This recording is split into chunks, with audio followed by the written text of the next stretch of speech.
Hi hello नमस्ते प्रणाम। मैं आप सबका भाई परमहंस यादव और आप सबके बीच में बहुत ही प्यारा गाना मेरा एक सेट सॉन्ग आ रहा है और काफ़ी ही बेहतरीन सॉन्ग है। आप सबको बहुत अच्छा लगेगा।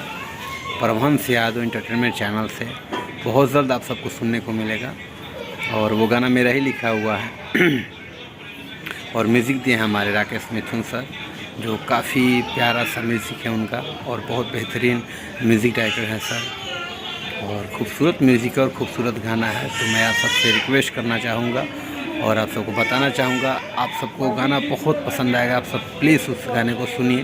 परमहंस यादव इंटरटेनमेंट चैनल पे आने वाला है, तो अगर आप हमारे चैनल को सब्सक्राइब नहीं किए तो प्लीज़ रिक्वेस्ट है आप सब सब्सक्राइब कीजिए चैनल को और ढेर सारा प्यार दीजिए उस गाने को, ताकि हमारा हौसला और हमारी पूरी टीम, हमारे साथ जितने जुड़े हुए लोग हैं, सभी का मनोबल बढ़े, ताकि आप सब प्यार दें और खूब ढेर सारा आशीर्वाद दें उस गाने को। और उम्मीद भी आप सबसे, क्योंकि अच्छा चीज़ आप सब सुनते हैं और आप सबको अच्छा लगता है, तो मैं चाहूँगा कि आप सब उसे सपोर्ट करें और प्यार आशीर्वाद दें। Love you, thank you so much आप सब।